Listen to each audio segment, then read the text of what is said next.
Dear viewers, welcome to the 20 Ways Banks Can Get AI Right video.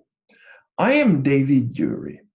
I have created this video because recently I have published an article in the AI journal titled 20 Ways Banks Can Get AI Right.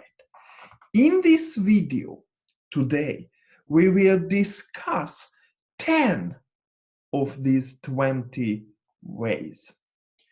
I am David Gyori, and my primary activity is to train bankers about financial technology, digital transition, and innovation all around the world. My secondary activity is to write about the future of financial services. I am co-author of 5 books. I have put the cover page of 4 here. One of them is the AI book, which is about artificial intelligence in financial services.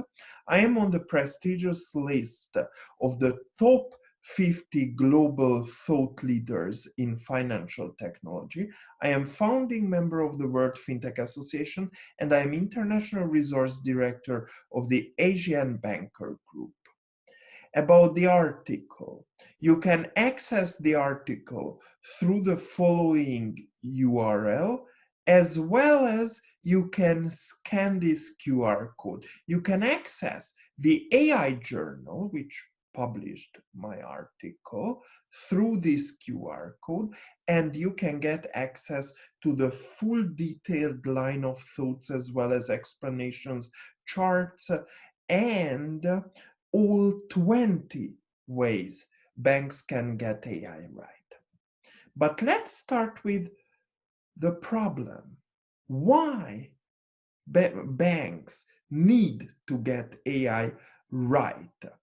Banks need to get AI right because currently most of the 25,000 active licensed traditional bricks and mortar large banks globally have a problem. There is a barrier between them and artificial intelligence applications. And this problem is data. Data is a very interesting problem in banking. 20 years ago, banks used to be the kings of data. Now I call banks the slaves of data. In terms of the quality and the quantity of data banks are dealing with, now there are new players playing this game better, dealing with higher quality data and higher quantity and, in fact, variety and velocity of data as well. This is a problem for banks. The second problem for banks is that there are players who are dealing with the same quantity or lower quantity and variety of data compared to banks, but many of them happen to be better in turning that limited amount of data into excellent customer experience, end-to-end natively digital customer journeys, better customer-facing artificial intelligence applications. Now, data is a big issue from the perspective of artificial intelligence because data is the input, the raw material, the commodity behind artificial intelligence. Artificial intelligence only works with high quality and in most cases high quantity of data. If I want to oversimplify the situation, I have to tell that big data is the input of artificial intelligence. Artificial intelligence combined with and done through neural networks, networks of artificial neurons, non-linear, typically sigmoid functions, brings us to machine learning. When artificial intelligence is done by using deep neural networks, we talk about deep learning. But banks typically are battling with scattered data, disorganized data, somewhat unreliable data, lack of a robust single source of truth, legacy IT systems, IT spaghetti, complexity in the back end, and this very often paralyzes banks. And this builds a wall between traditional large banks and artificial intelligence, therefore machine learning as well as deep learning. Bankers are often very frustrated because while they are trying to take the first step, getting their data right for artificial intelligence, technology giants, e-commerce companies, social media giants from the USA to China are jumping ahead, are moving faster from Baidu to Apple, from Google to Tencent. This is a dominant position for these newcomers, for these technology giants in terms of data. They have better data. They have more data. They have better back-end IT infrastructure. And they are much, much better in turning all this into superior digital customer experience. What do banks have to do to survive or to even win this game? They have to do two things. One is to get more data and better data. The other is to turn this data into better applications, better digital customer experience.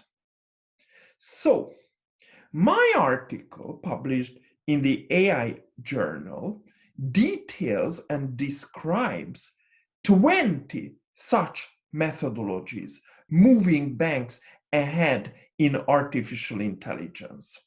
Here, I have only kept 10 of these. All 20 you can read in the original source in the article. But I have selected 10 important, exciting, and impactful ways for banks to move forward. Number one,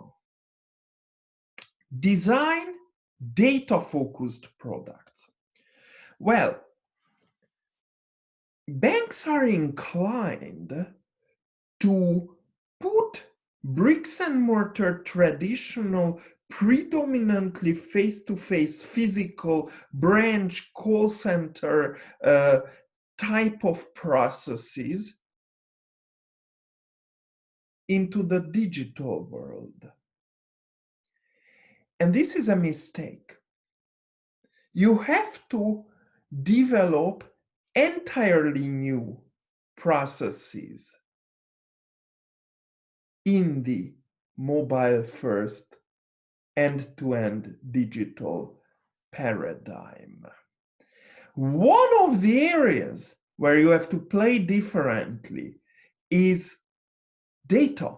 To design products with a data mindset, when you design the product, when you design the service, you have to think about how you will collect superior quantity and quality of customer data through this product or service, and how you will turn it into an artificial intelligence propelled smart application, thereby creating competitive advantage compared to other banks and non-banks in financial services, creating superior customer experience through AI.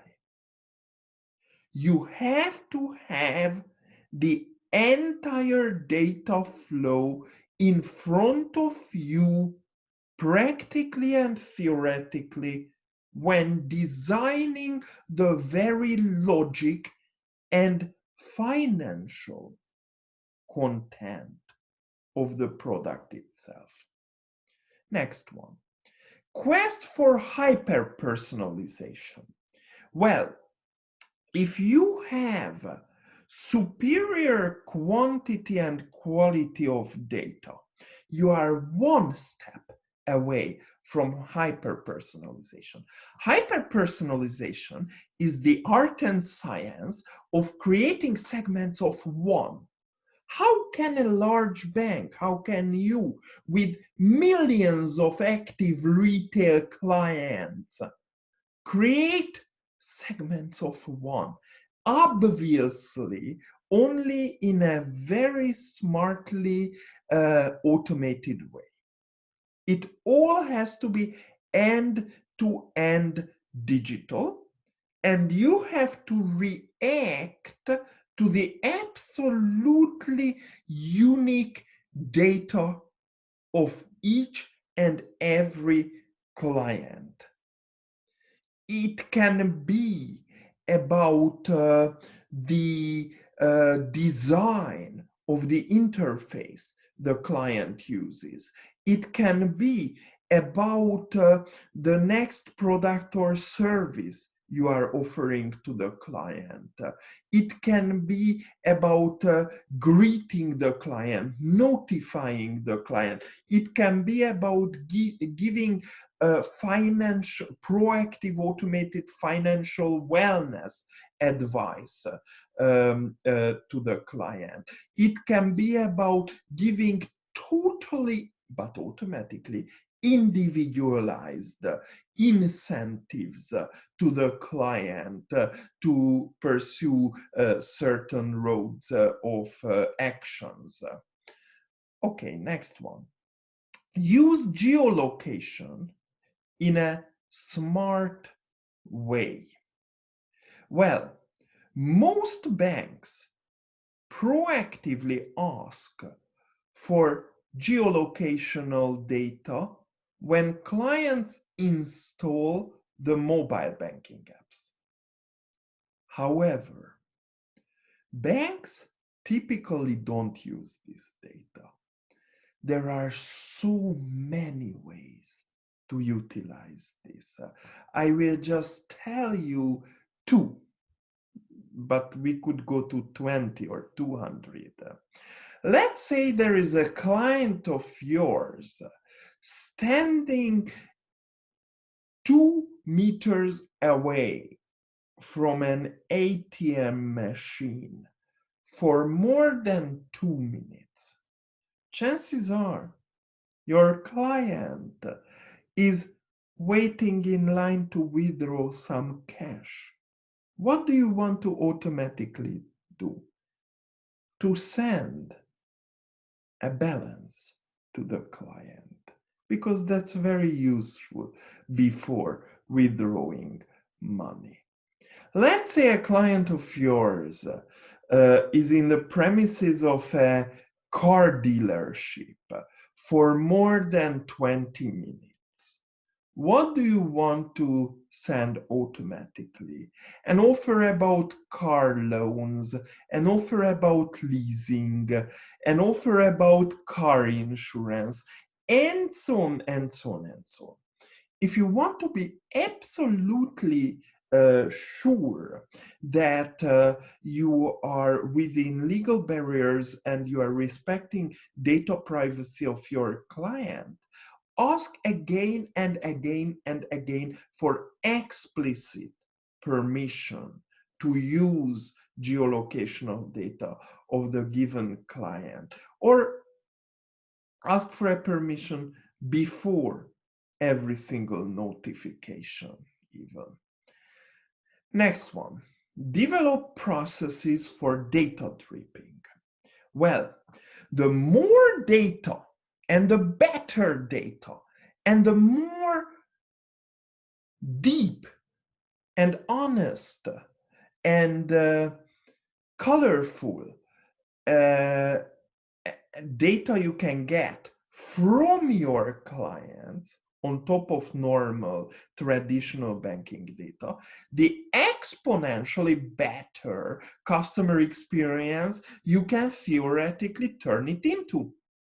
So it's very important to get a lot of data from your digitally oriented clients. But how to do it? In fact, it's very hard to do it because your digitally savvy clients happen to be millennials and Generation Z, who are also called as the instant generation. They want to get through everything with one click. And giving you additional information and data is more than one click. So this is where you have to jump in and create systems for data dripping. Always ask for something little. Always ask for one click. Which one do you prefer to buy next? Electronics or cosmetics? Click. Ask simple questions. Give them the one-click chance to provide you information. How many people are in your household currently? Put the numbers there, and your client only has to click one.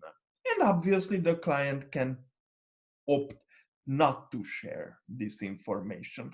But if you pursue the road of data dripping, every time the client logs into your mobile banking application, or almost every time, or once a week, you ask for one click to give you additional information. Gamify data input on client side. Same issue. How to get more and more data from your clients. How to beat or at least compete with companies having more and better data from clients. Gamifying data input means that you give smart, fun incentives for your clients, especially young clients love this, to give you the additional data, presumably a lot of additional data and information, and plug in to external third partners in terms of sharing their data with you. Think about fun ways. Think about win-win ways. Data is the commodity of the next decade. Data is the oil of the 21st century. So it's okay to incentivize your clients in a playful and positive way to share more and more and more insights with you. Have complex inputs translated into simple outputs. This is one of the greatest mistakes I see banks doing when it comes to AI.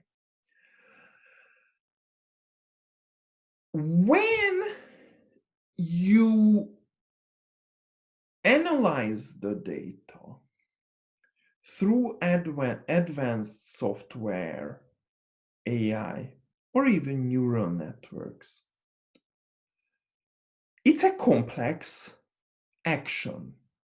It's a complex and resourceful and serious project.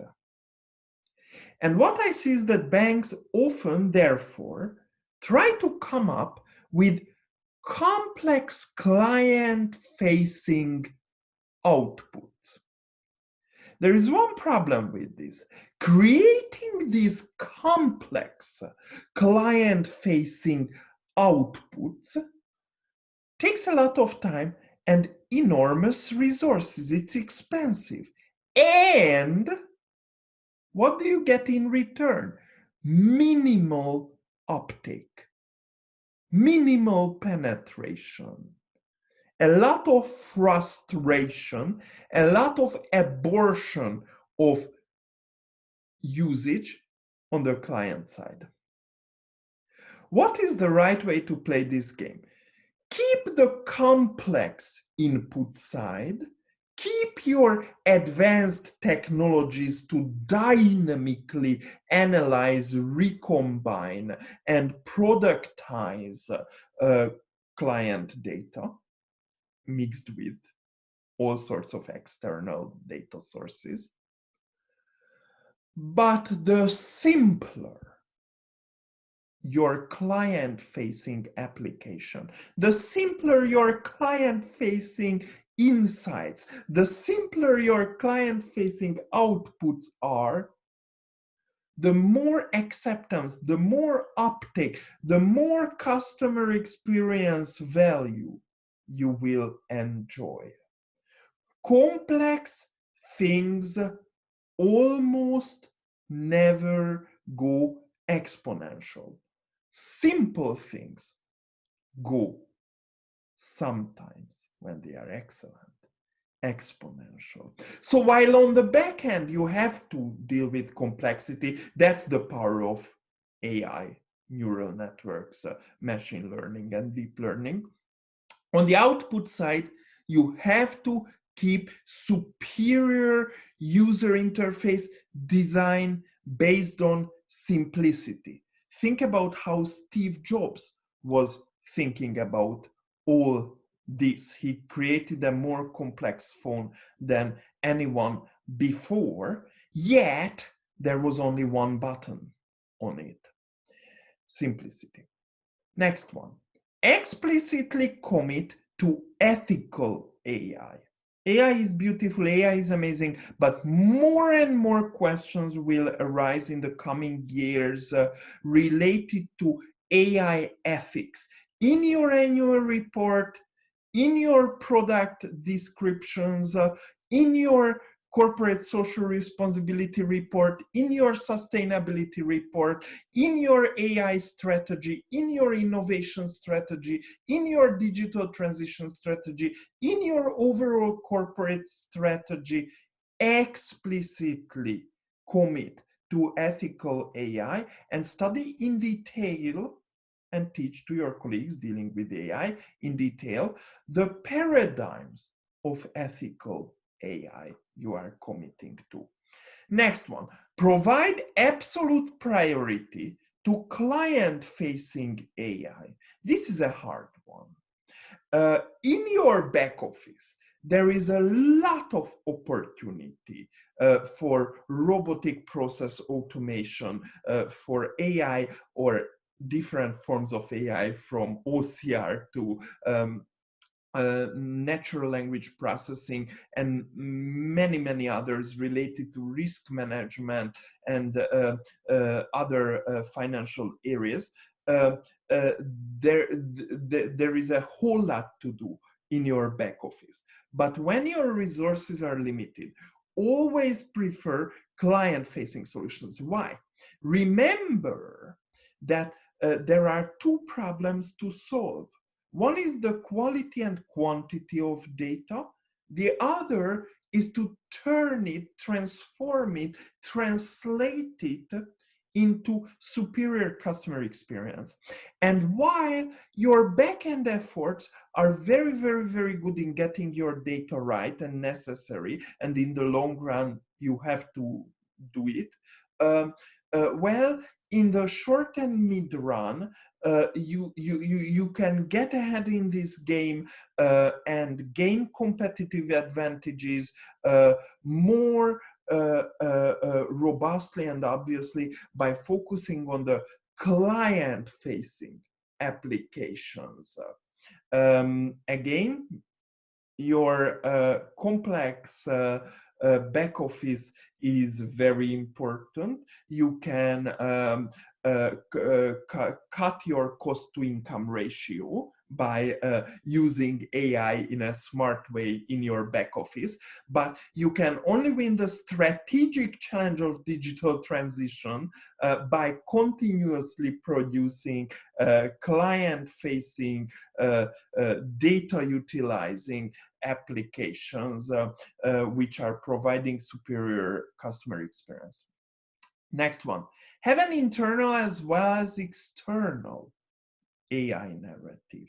Well, you are investing into AI. Some things go good, some things go wrong, but you have to explain what you are doing and why you are doing it to your shareholders, to your management, to your colleagues, to other silos, other verticals, other functional areas within the bank, as well as your clients, your potential clients, and the general public, and coming up with a consistent narrative which describes why you are doing it, where you will get, and what are the origins, maybe 10 years, 20 years, 50 years back of this entire process.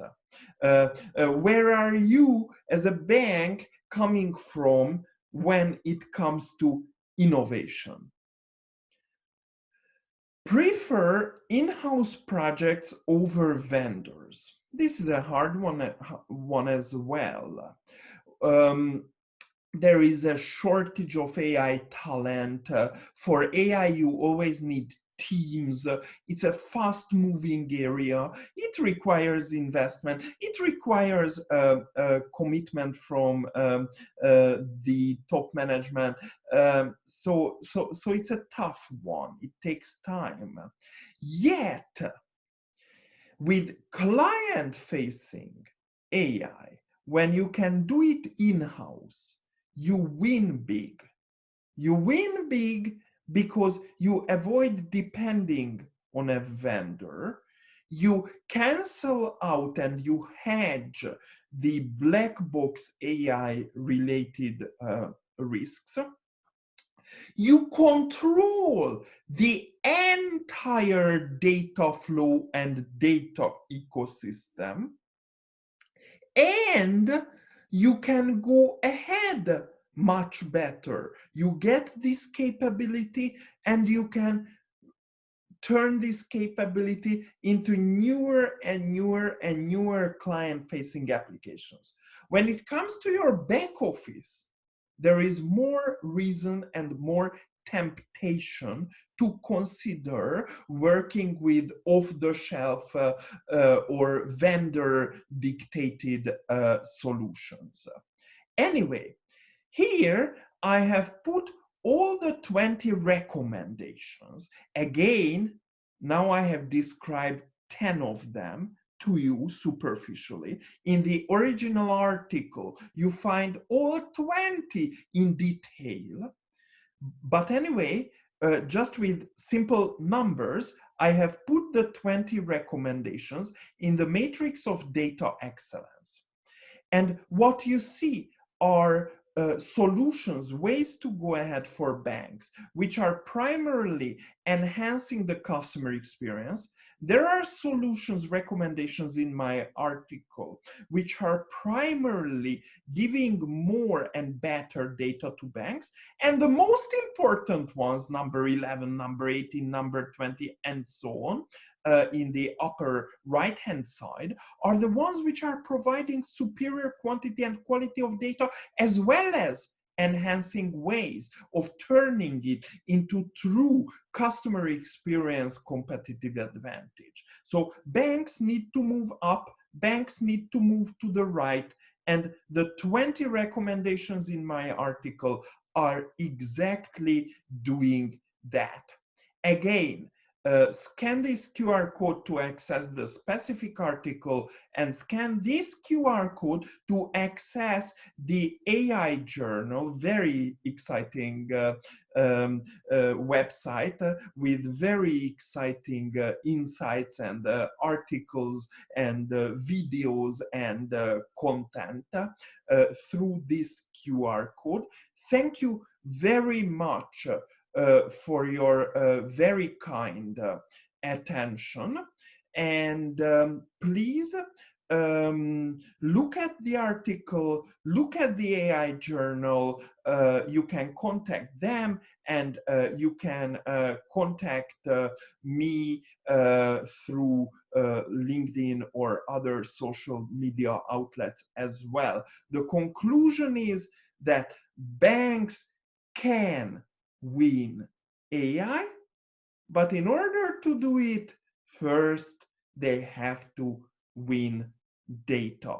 Thank you for your very kind attention.